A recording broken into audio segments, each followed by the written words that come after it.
We live in a world today where there are several 100 million people starving to death. They're starving to death right now. All over this country today, there is a certain demoralization. And the demoralization is that some people believe that what goes on in the White House and what goes on in the Congress reflects the will of the American people. And by assembling here today as the Rainbow Coalition and its other groups from 46 states in America, what we are saying very loud and clear is that Ronald Reagan and his billionaire friends do not represent America, but we do. In some of the largest cities in America, 50% of the kids are not graduating high school. The cost of college education in this country is zooming up, so you have to be a wealthy person to send your kid to college. There was once a dream that my parents had and many people's parents had, that if you work hard and go to school, you can get a college education. But what people like this gentleman do not know is, for example, that in Scandinavia, in Sweden, you've had socialist governments for decades, that in fact that country is probably in most respects more democratic than the United States. They have 80 or 90% of the people voting. They have strong labor unions. They have a more open media. They have a healthcare system guaranteeing healthcare to all of the people. Not to say that that's utopia. But at a time when the wealthiest people of this country have seen a tremendous increase in their income, while at the same time the standard of living of working people and poor people has declined, I will be damned if I will vote for a proposal which will stick it to the middle class and the working people. And Mr. Speaker, I've got a problem. I've got a problem with a president and a Congress which allows 5 million children to go hungry, 2 million people to sleep out on the streets, cities to become breeding grounds for drugs and violence. And they say, we're getting tough on crime. If you want to get tough on crime, let's deal with the causes of crime. Let's demand that every man, woman, and child in this country have a decent opportunity and a decent standard of living. Let's not keep putting poor people into jail and disproportionately punishing blacks. While our children go hungry and sleep out on the streets, lack adequate health care or educational opportunity, the wealthiest people in this country have grown far richer while their tax burden has declined. We have an approach to campaign financing which, to a very large degree, allows wealthy people and major corporations to buy and sell politicians.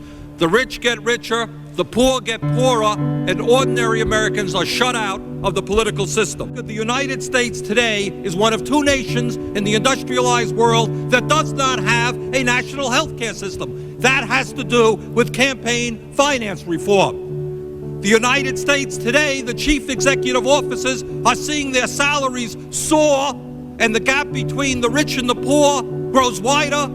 10 million Americans are unemployed. That has to do with campaign finance reform. The system, by and large, is owned and controlled by big money interests, and the President of the United States and much of the Congress does the work of protecting the big corporations and the wealthy people who control the economic and political life of this nation. This country, this great country, this democracy, is evolving into an oligarchy.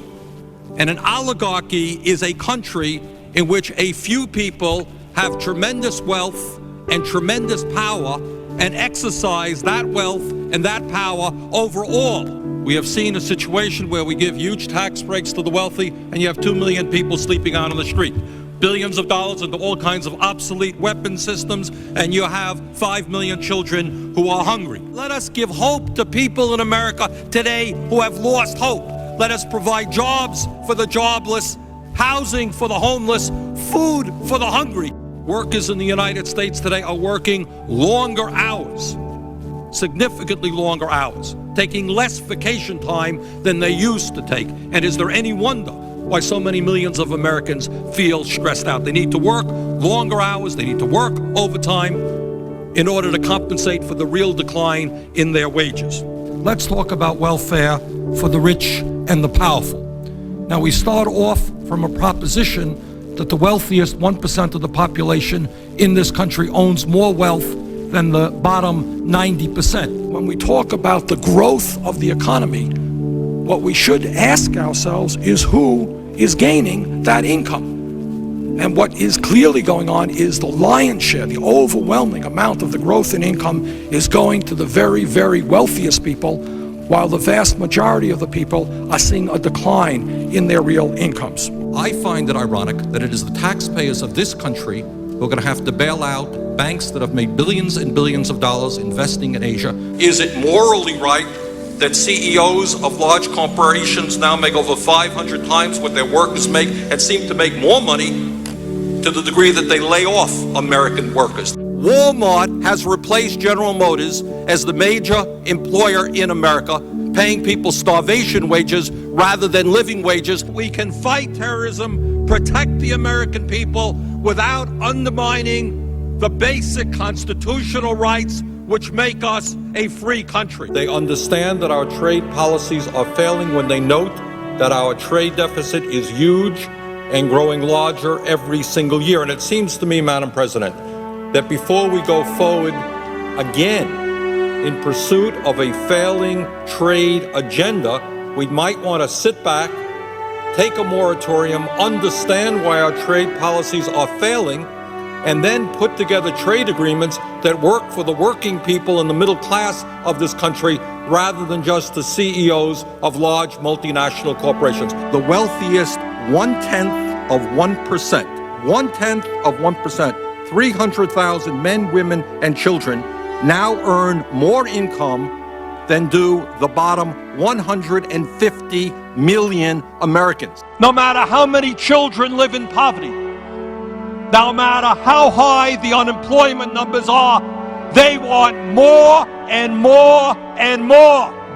And I say enough is enough. And you want to know why the American people are cynical about what goes on in Washington? You want to know why the Congress of the United States has an extremely low level of support or favorability? It is because the American people know they are getting ripped off. You got millions of people today who are working longer hours and their income is going down. Their wages are going down. This grotesque level of inequality is immoral, it is bad economics, it is unsustainable. This type of rigged economy is not what America is supposed to be about. This has got to change. And as your president, together, we are going to change it. When we stand together, there is nothing that we cannot accomplish. And I pledge to you that every day I will fight for the public interest, not the corporate interest. I will not abandon any segment of American society, whether you're gay or black or Latino, poor or working class, just because it is politically expedient at a given time. So let us go forward together and let us tell the Republicans that their reactionary agenda may work for the billionaires, but not for ordinary Americans, and we are going to defeat them. Thank you all very much.